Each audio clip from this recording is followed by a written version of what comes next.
एक बारी जोर ना हालेलुया बोलो सब जन।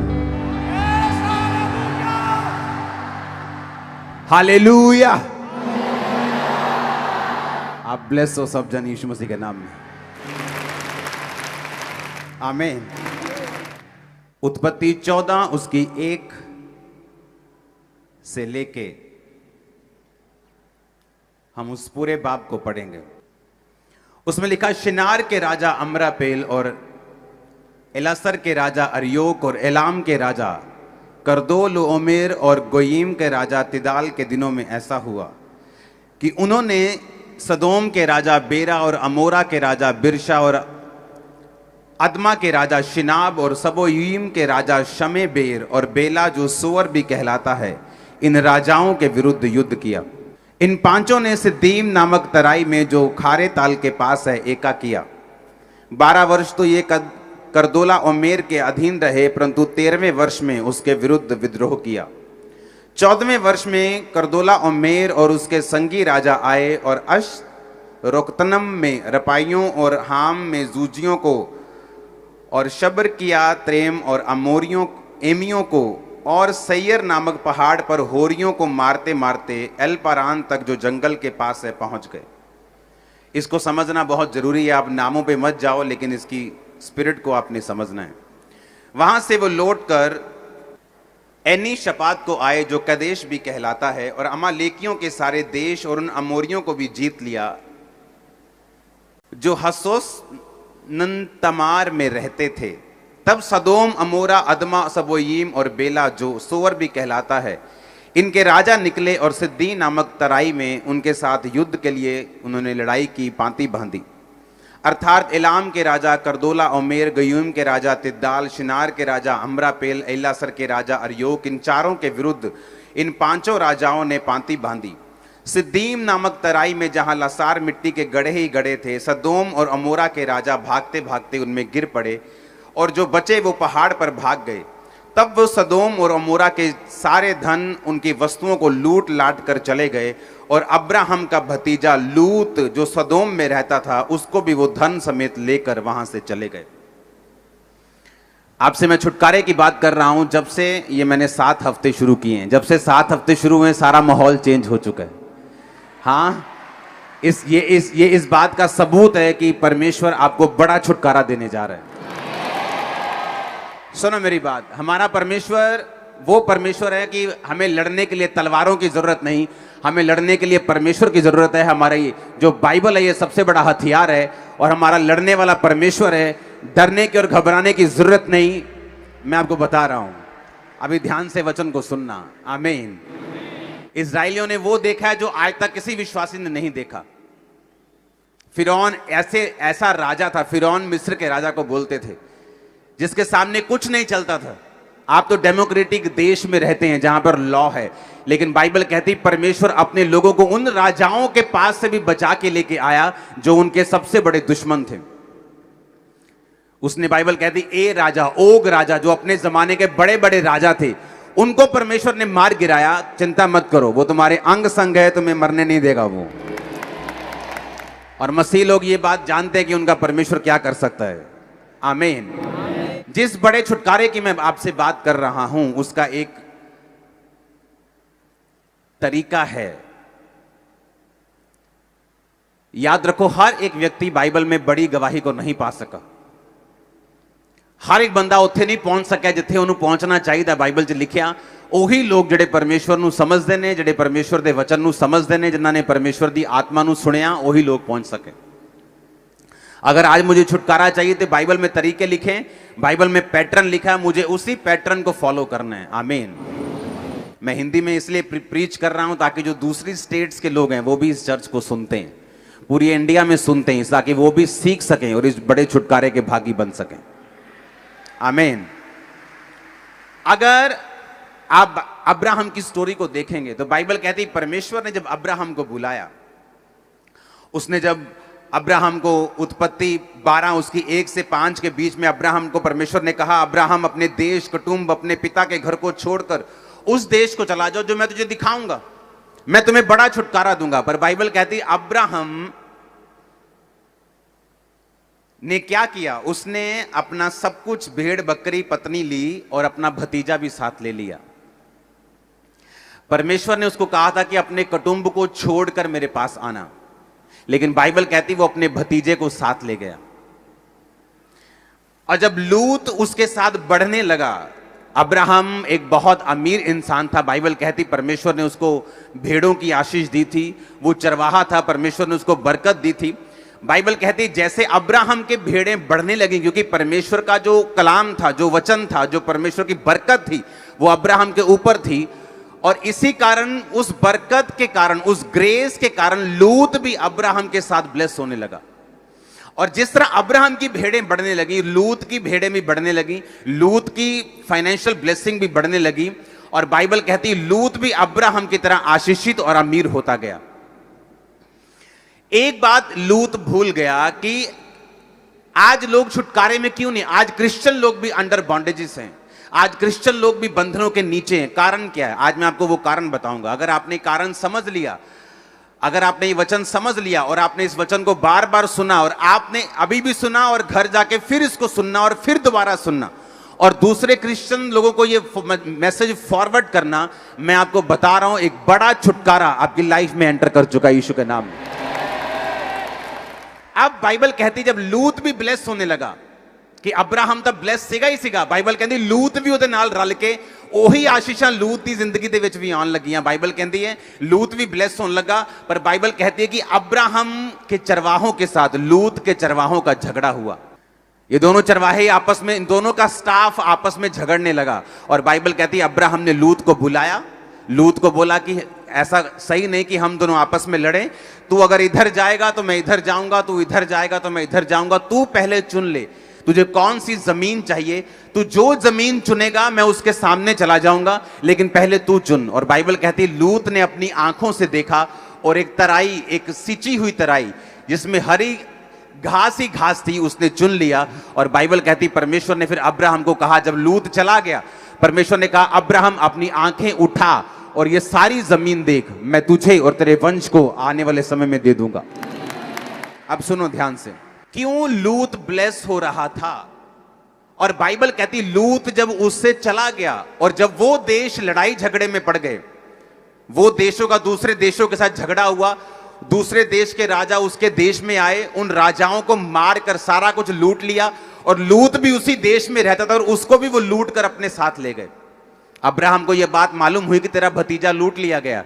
बाइबल कहती उसने अपने 318 शिक्षित पुरुष साथ लिए और 318 लोगों को लेकर, बाइबल कहती है वो उनसे, राजाओं से लड़ने के लिए गया। ये वो राजा थे जो दूसरे राजाओं से जीत चुके थे। मान लो एक टीम क्रिकेट में जीतती है, एक क्वार्टर फाइनल, फिर सेमीफाइनल, हाँ एक फाइनल में पहुंचती है। ये वो राजा थे जो सारे राजा को हरा के लूत को लेके गए थे। बाइबल कहती जब अब्राहम 300 बंदों को, सिर्फ 300 बंदों को लेकर उन राजाओं से लड़ने के लिए गया, तो जो लाखों लोगों की सेनाएं उन राजाओं को नहीं हरा सकी, अब्राहम ने 300 लोगों के द्वारा उन राजाओं को हराकर अपने भतीजे लूत को छुड़ा लिया। और फिर क्या हुआ? लूत को फिर भी समझ नहीं आई कि मेरी लाइफ के ऊपर जो ब्लेसिंग्स हैं, जो कवरिंग है, जो आशीष है, वो मेरी वजह से नहीं, वो अब्राहम की वजह से है। क्यों?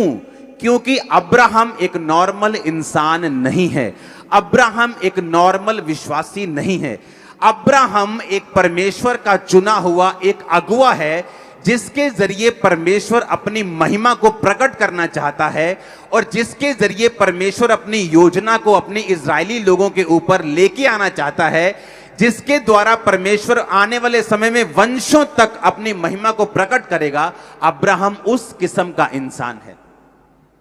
अब मेरी बात को ध्यान से समझना, परमेश्वर पक्षपात नहीं करता। ऐसा नहीं कि वो लूत से ज्यादा प्यार करता है, कम प्यार करता है, और अब्राहम से ज्यादा प्यार करता है। तो दोनों इंसान, दोनों परमेश्वर ने लहू से मांस से बनाए, दोनों परमेश्वर ने अपनी आत्मा से सिरजे।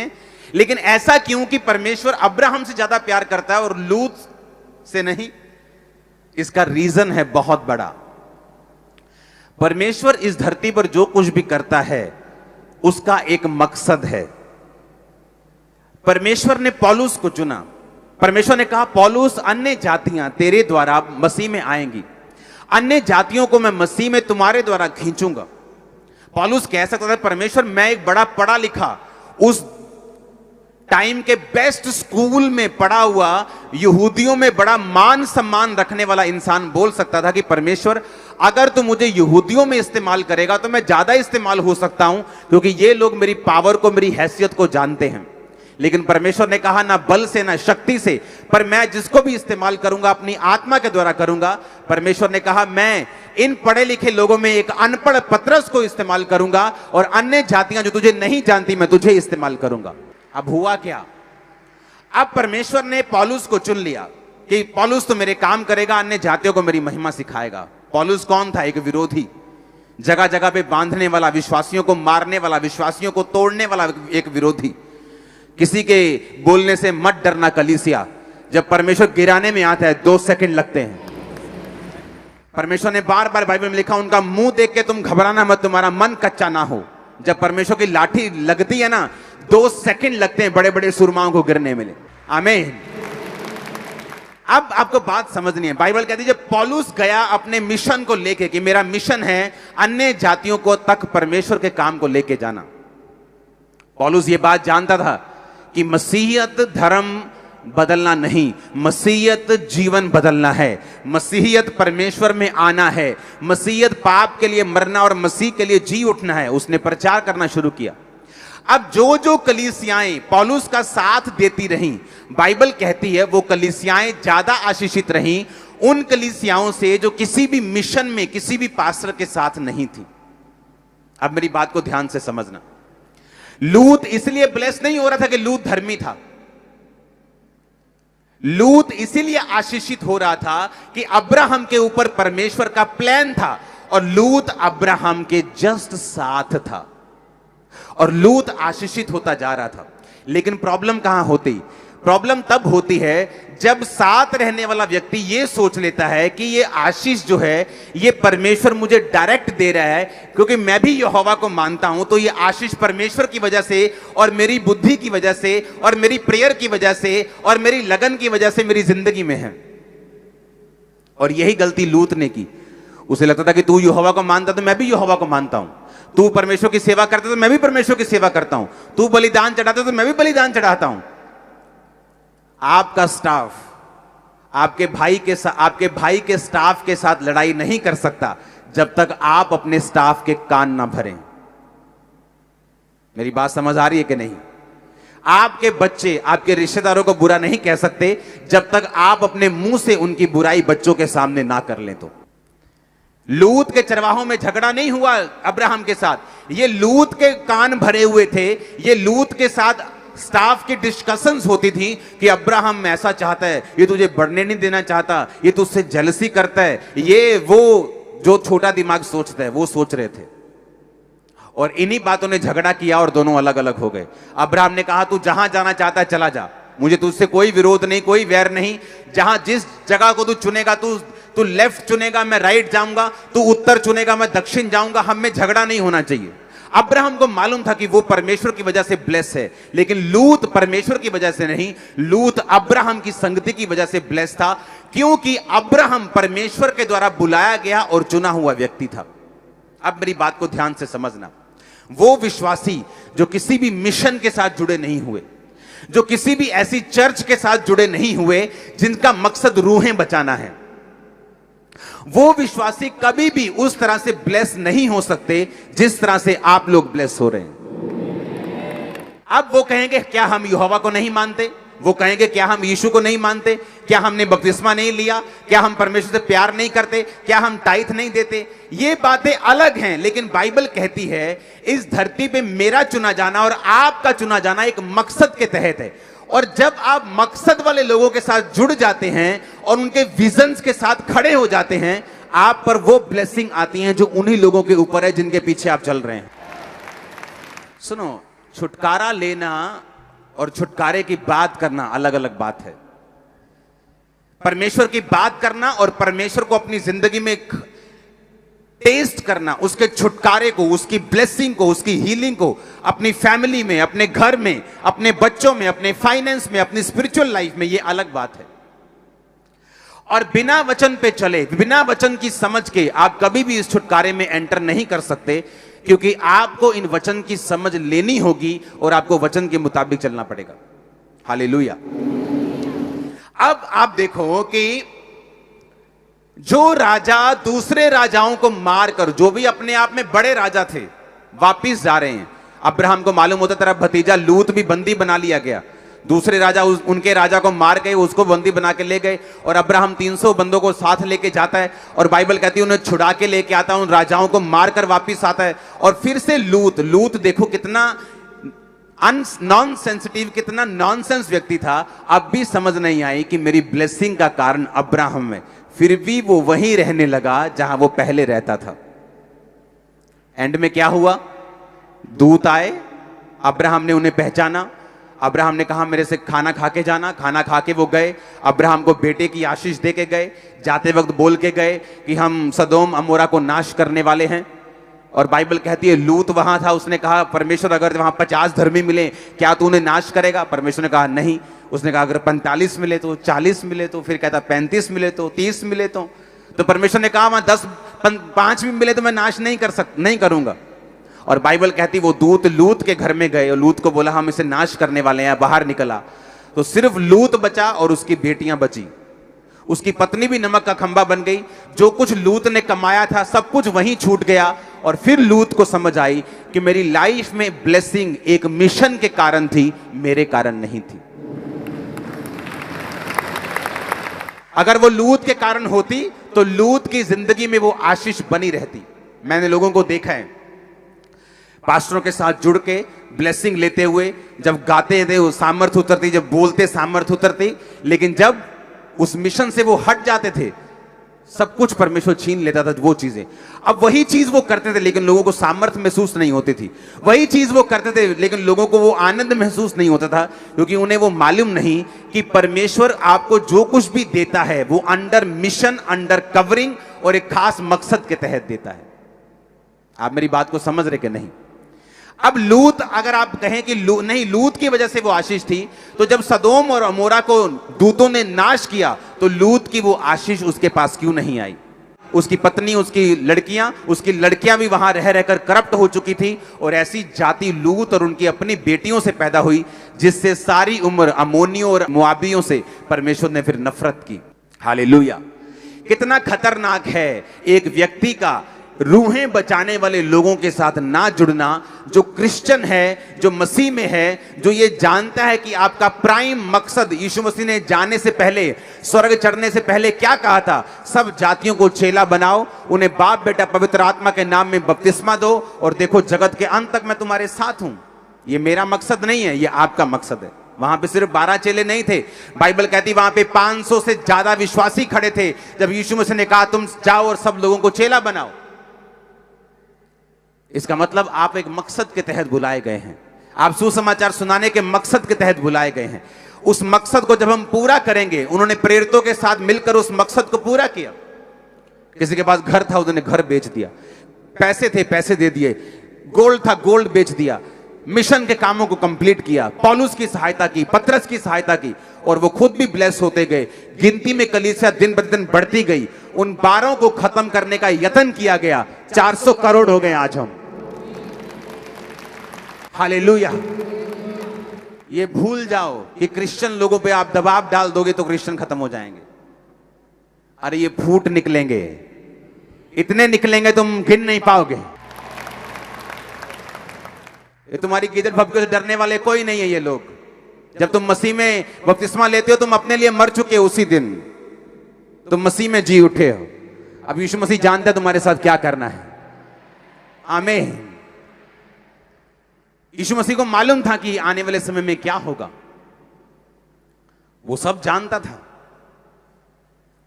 मत्ती 10 उसकी 26 से 42 आयत को पढ़ेंगे, उसमें लिखा है इसलिए मनुष्यों से मत डरना, क्योंकि कुछ ढका नहीं जो खोला ना जाएगा, ना कुछ छिपा है जो जाना ना जाएगा। जो मैं तुमसे अंधियारे में कहता हूं तुम उजाले में कहो, जो कानों कान सुनते हो उसे छतों पर से प्रचार करो। जो शरीर को घात करते हैं पर आत्मा को घात नहीं कर सकते, उनसे मत डरना। उससे डरो जो आत्मा और शरीर दोनों को नरक में नष्ट कर सकता है। क्या एक पैसे में 2 गुरैया नहीं बिकती? तो भी तुम्हारे पिता की इच्छा के बिना उनमें से एक भी भूमि पर नहीं गिरती। तुम्हारे सिर के बाल भी गिने हुए हैं, तुम डरो नहीं, तुम बहुत गोरैयों से बढ़कर हो। जो कोई मनुष्यों के सामने मुझे मान लेगा, मैं स्वर्ग के पिता के सामने उन्हें मान लूंगा। जो कोई मनुष्यों के सामने मेरा इनकार करेगा, मैं भी स्वर्ग के पिता के सामने उसका इनकार कर दूंगा। हालेलुया। लोग जा रहे हैं लोगों के घर में, बोल रहे हैं, ए तू अपने धर्म में वापस नहीं आया, तेरे को तेरे मरने पे नहीं आएंगे, तेरी शादी पे नहीं आएंगे, तेरा पिंड तेनू छड़ दूंगा। हाँ, और बाद में क्या बोलते हैं, तेरे ना कोई जबरदस्ती तो नहीं कर रहे काका। तो ये क्या, ये जबरदस्ती नहीं, ये जबरदस्ती। क्रिश्चियन जबरदस्ती नहीं कर रहे, तुम लोग जबरदस्ती कर रहे हो। क्रिश्चियन कहां जबरदस्ती कर रहे हैं? और हमें कोई ऐतराज नहीं। अगर मेरी टीचिंग पर, खुदा की टीचिंग में दम होगा तो लोग मसीह में आ जाएंगे। अगर पवित्र आत्मा में चंगा करने की शक्ति होगी, चमत्कार करने की शक्ति होगी, तुम में से कोई भी किसी को रोक नहीं पाएगा। ज्यादा लोग परमेश्वर में आएंगे। हालेलुया। हमें कोई ऐतराज नहीं है। आमीन। हमें परमेश्वर पे इतना भरोसा है, उसकी टीचिंग पे, उसकी पावर पे इतना भरोसा है कि हमें ऐसा कोई जबरदस्ती करने की जरूरत नहीं। आमीन। किसी को पैसे देने की जरूरत नहीं, उसको यीशु मसीह दे दो बस। ये लाखों करोड़ों खरबों की लॉटरी यही है। हालेलुया। उसमें आगे लिखा, मनुष्य के बैरी उसके घर के लोग होंगे। मैं इसलिए आया हूं कि मनुष्य उसके पिता और बेटी को, उसके माँ और बहू को उसकी सास से अलग करूं। मनुष्य के बैरी उसके घर के लोग होंगे। जो माता पिता को मुझसे अधिक प्रिय जानता है, मेरे योग्य नहीं। बेटा बेटी को मुझसे अधिक प्रिय जानता, मेरे योग्य नहीं। जो कोई अपना क्रूस लेकर मेरे पीछे ना चले, मैं मेरे योग्य नहीं। जो अपना प्राण बचाएगा वो उसे खोएगा, और जो कोई मेरे लिए अपना प्राण खोएगा वो उसे पाएगा। जो तुम्हें ग्रहण करता है वह मुझे ग्रहण करता है, जो कोई मुझे ग्रहण करता है वह पिता को ग्रहण करता है। जो भविष्यद्वक्ता को भविष्यद्वक्ता जानकर ग्रहण करे वह भविष्यद्वक्ता का बदला पाएगा। जो धर्मी को धर्मी जानकर ग्रहण करे वह धर्मी का बदला पाएगा। बाइबल कहती है, अगर आप धर्मी को धर्मी जानेंगे कि ये लोगों को परमेश्वर ने खड़ा किया है, ये लोग परमेश्वर के द्वारा खड़े किए गए, मैं इनका साथ दूंगा, मैं इनके साथ खड़ा हूंगा। बाइबल कहती वो ब्लेसिंग जो उनके ऊपर है वो आपके ऊपर आएगी। ये बिब्लिकल है। वो ब्लेसिंग सेम, वो फाइनेंशियल, वो स्पिरिचुअल, वो हर तरह की वो आशीष जो उन लोगों के ऊपर है, परमेश्वर ने कहा मैं तुम्हारे ऊपर वो दूंगा। आमीन। ये एक पैटर्न है। जब आप एक दर्शन, एक विजन में जुड़ जाते हैं, बाइबल कहती है उस दर्शन के कारण परमेश्वर आपको ब्लेस करता है। ऐसे सतावों का आना इतना जरूरी है जितना आप सोच भी नहीं सकते। जहां आप प्रचार नहीं कर रहे, आपके विरोधी वहां पे अब प्रचार कर रहे हैं। जहां आप नहीं पहुंच सकते वहां वो पहुंच रहे हैं, चाहे विरोध से, चाहे बहाने से, लेकिन मसीह का प्रचार हो रहा है। और इस बात के लिए शुक्रगुजार रहेंगे हम खुदा के सदा के लिए। जहां आपका YouTube नहीं पहुंच रहा, जहां टीवी नहीं पहुंच रहा, वहां विरोधी पहुंच रहे हैं। वो भी देख रहे हैं, अच्छा पास्टर क्या होता है, अच्छा ये हीलिंग क्या होती है, अच्छा ये चमत्कार क्या होता है। बस उनको बताते जाओ नेगेटिव, एक दिन खुदा पॉजिटिव अपने आप कर देगा उनको। Don't worry. हालेलुया। ये जो प्रचार अभी शुरू हुआ है ना पंजाब में, ये परमेश्वर की ब्लेसिंग है पंजाब के ऊपर कि अब हर बंदा मसीह का प्रचार कर रहा है, चाहे विरोध से, चाहे भली मनसा से, चाहे कलेश डालने के लिए, पर वो प्रीच कर रहे हैं। वो सारे हमारे भाई हैं क्योंकि हम उनसे प्यार करते हैं, क्योंकि वो हमारा प्रचार कर रहे हैं। हालेलुया। हम उनकी ब्लेसिंग के लिए प्रार्थना करते हैं। आमीन। मैं कड़वाहट में नहीं आता हूं क्योंकि मुझे पता है परमेश्वर क्या कर रहे हैं। बहुत से लोग सोशल मीडिया पे शेयर करते हैं दूसरे धर्म के लोगों की पिक्चर्स को, उनकी वीडियोस को, जहां वो मार कुटाई कर रहे हैं, एक दूसरे के बाल पकड़ रहे हैं, दाढ़ियां पकड़ रहे हैं। आपको ऐसा नहीं करना चाहिए। हमने लोगों के जैसा नहीं बनना, हमने कड़वाहट नहीं अपनी निकालनी है, हमने कड़वे नहीं होना, हमने तोहमत नहीं लगानी। हर जगह ब्लैक शीप्स होती हैं, हर धर्म के लोगों में काली भेड़ें होती हैं। तो एक दूसरे की कमियां हमने नहीं दिखानी। हम वो प्रीच करेंगे जो बाइबल में लिखा है। लंगड़ों को चलाएंगे, अंधों को दिखाएंगे, कोढ़ियों को शुद्ध करेंगे, वो सब करेंगे जो बाइबल में लिखा है, लेकिन कड़वे नहीं होंगे। किसी के धर्म की खिलाफत नहीं करेंगे। आमीन। हमें मालूम है यीशु मसीह ने हमें क्या सिखाया है। किसी से डरेंगे नहीं, किसी से घबराएंगे नहीं। जो करते थे और करेंगे, जबरदस्त करेंगे। आमीन। बाकी लोगों की बात तो इंडिया में, पंजाब में पास्टर्स के पास इतने लोग हैं जितने लोग इमेजिन भी नहीं कर सकते। मैं आपको सच कह रहा हूं। लोगों को 5000 लोगों को इकट्ठा करने के लिए 10-10 दिन काम करना पड़ता है। अगर पंजाब के पास्टर्स एक मैसेज कर दे, लाखों लोग सड़कों पे आ जाएंगे, मैं बता रहा हूं। लेकिन बात ऐसी है कि हमें कोई भी कड़वा नहीं कर सकता। हमें मालूम है परमेश्वर क्या कर रहा है। आमीन।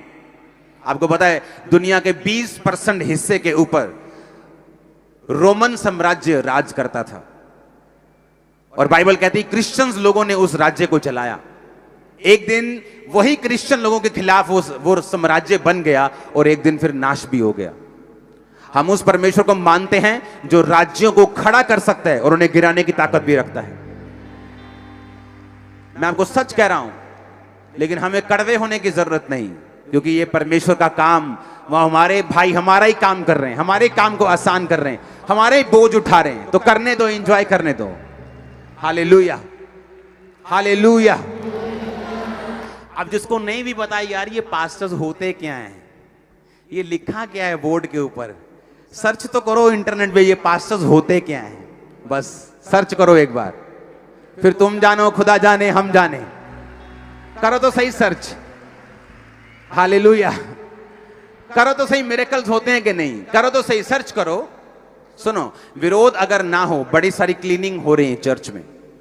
लोग देखते हैं अच्छा पास्टर्स खड़े होते हैं, वाह गाड़ियां आ गई, बड़ी बड़ी हजारों करोड़ों की बिल्डिंग्स आ गई, बड़े बड़े काम, हम भी पास्टर बनेंगे। लेकिन उन्हें यह मालूम नहीं कि जो फेक लोग हैं उड़ जाएंगे, वो डर जाएंगे, अब छुप जाएंगे, नजर नहीं आएंगे, हीलिंग नहीं करेंगे, डिलीवरेंस करनी भूल जाएंगे। उन्हें कुछ पता नहीं। अभी कोरोना के टाइम पहले बोलते थे यीशु मसीह ये कर सकता है, वो पास्टर फिर कहीं नजर ही नहीं आए कोरोना टाइम पे ऊपर। और आपको मालूम है ये चर्च पहले दिन, जब महामारी का पहला दिन, लोग डर रहे थे, हम सड़कों के ऊपर थे पंजाब पुलिस के साथ। अब ये टाइम में जब विरोध हो रहा है, आपके साथ खड़े होंगे हम। अब कोई भी विश्वासी हो, किसी भी मिशन का हो, साथ खड़े होंगे।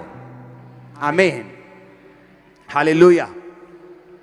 अब वो टाइम है जब परमेश्वर छांटी भी करेगा, क्लीनिंग भी करेगा। जो लोग पैसों के लिए खड़े हुए हैं, फेम के लिए खड़े हुए हैं, शौहरत के लिए खड़े हुए हैं, लड़कियां पटाने के लिए खड़े हुए हैं, सब भाग जाएंगे। हालेलुया। जब उनको डर लगेगा, अच्छा विरोध, ये विरोध भी हो रहा है, अच्छा इससे तो मेरा खतरा भी है, ये छोड़ो, कुछ और करते हैं। लेकिन जो खुदा के साथ प्यार करते हैं वो और बढ़ेंगे, वो खड़े रहेंगे। हालेलुया। जो पास्टर्स अपनी सेवा कर रहे हैं, उनको आजकल दिक्कत आ रही है कि उनके पास सर्टिफिकेट नहीं है। तो मिशन स्ट्रॉन्ग शेफर्ड नाम की एक संस्था को रजिस्टर्ड कर दिया गया, जो आपको सर्टिफिकेट देगी। जितने पास्टर्स हैं, खुल के सेवा करोगे तुम लोग। वो रजिस्टर्ड हो चुकी हैं, और जो एक्शन कमेटी है वो अंडर रजिस्ट्रेशन चल रही है, उसकी एक हफ्ते में अनाउंसमेंट होगी। और जो मिशन स्ट्रॉन्ग शेफर्ड है वो रजिस्टर्ड हो चुकी है। उसमें जितने पास्टर्स के पास सर्टिफिकेट नहीं है, पूरे इंडिया में जहां से भी उनको कोर्स कराया जाएगा, वो ऑनलाइन कोर्स करेंगे, पास्टर की ट्रेनिंग लेंगे, ऑर्डिनेशन सर्टिफिकेट लेंगे, खुल के सेवा करेंगे, जहां मर्जी खड़े हो जाएं, कोई दिक्कत, कोई चैलेंज नहीं कर सकता। हर चीज पे काम हो रहा है, एक एक चीज पे। अगर मैं थर्सडे संडे यहां नहीं था तो एक एक चीज पे मैं काम कर रहा हूं, एक एक चीज पे जो पंजाब में चल रही है, इंडिया में चल रही है। Don't worry, don't worry. आपने शायद वो दिन नहीं देखे जो पुराने टाइम में जो हमने देखे हैं, मसीह में जब विरोध होता था, वो हमने जीता है, ये भी जीतेंगे। Don't worry. Mission strong shepherd अब बहुत जल्दी शायद बड़ी मीटिंग्स में अनाउंस हो जाएगा। तो अगले 15-20 दिनों में बहुत सारी अनाउंसमेंट्स हो जाएंगी, बहुत सारी चीजों पर काम होने शुरू हो जाएंगे। एक बात मैं आपको बताना चाहता हूं, खामरा चर्च पहले से सिक्योर है। जितने हमारे 3.5 लाख मेंबर्स हैं, खामरा चर्च को किसी भी कमेटी की जरूरत नहीं। हम अपने आप में कमेटी काम कर रहे हैं। और मैं हैरान हूं, जो पास्टर जिनकी चर्च छोटी चर्चेस हैं, ये उनके लिए है। तो मेक श्योर आप आप इस कमेटी के ऊपर फालतू का प्रेशर या फालतू के कमेंट्स इस पे ना करें। हुन एक थे जी, हुन एक काम, ए वाला काम क्यों नहीं यार, तुम्हारे खरीदे हुए नहीं है, हम लोगों को तुम तनख्वाह नहीं देते हो, हम लोग तुम्हारे कर्जदार नहीं हैं, हम प्रेम से खड़े हुए हैं भाइयों के बोझ के कारण।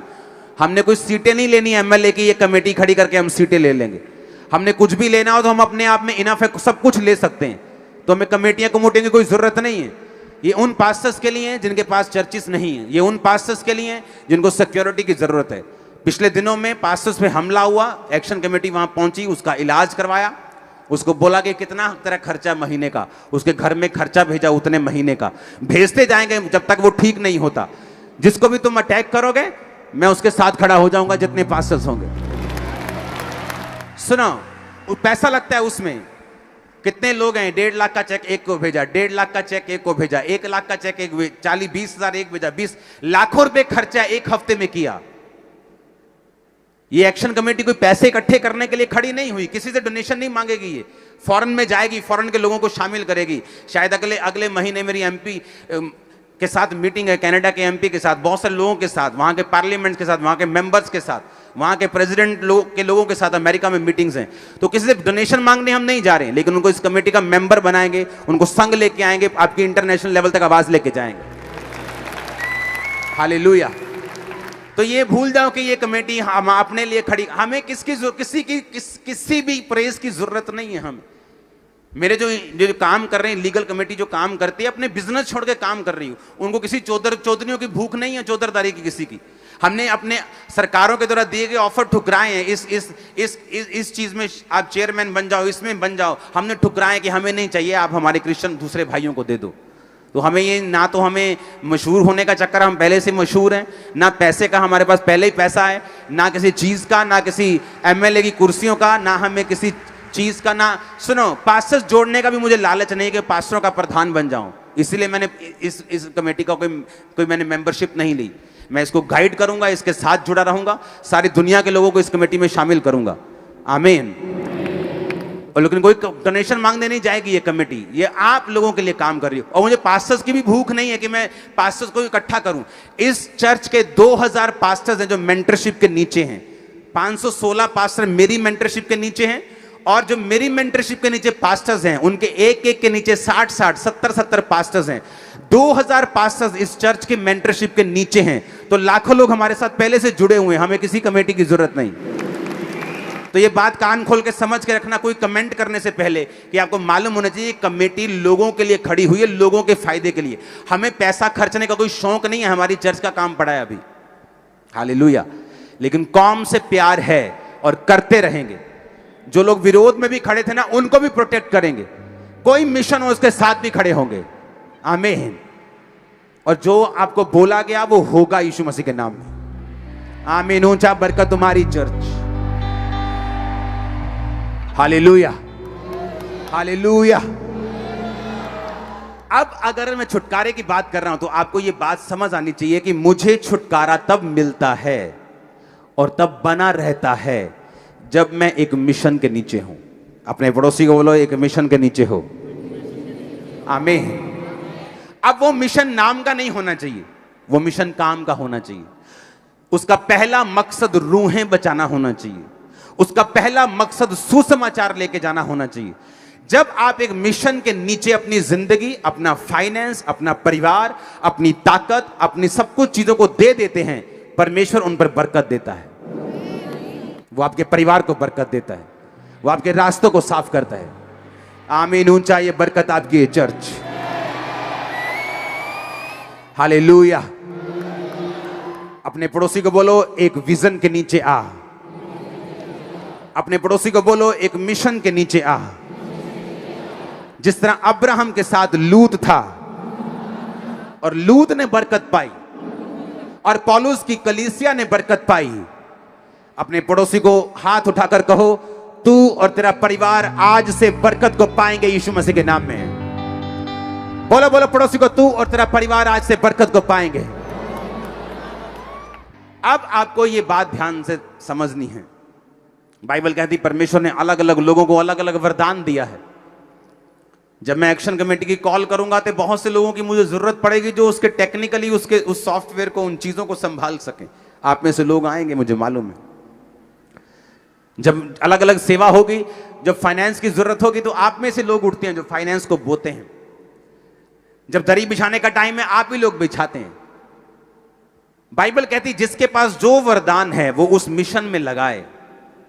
अगर उस वरदान को वो परमेश्वर के मिशन में नहीं लगाता, बाइबल कहती है वो अपनी आशीषों को एक दिन गवा देगा। क्योंकि बाइबल कहती है तुम जितने मर्जी यहोवा को मानने वाले हो, लेकिन परमेश्वर अपने वचन के बाहर कभी भी काम नहीं करता।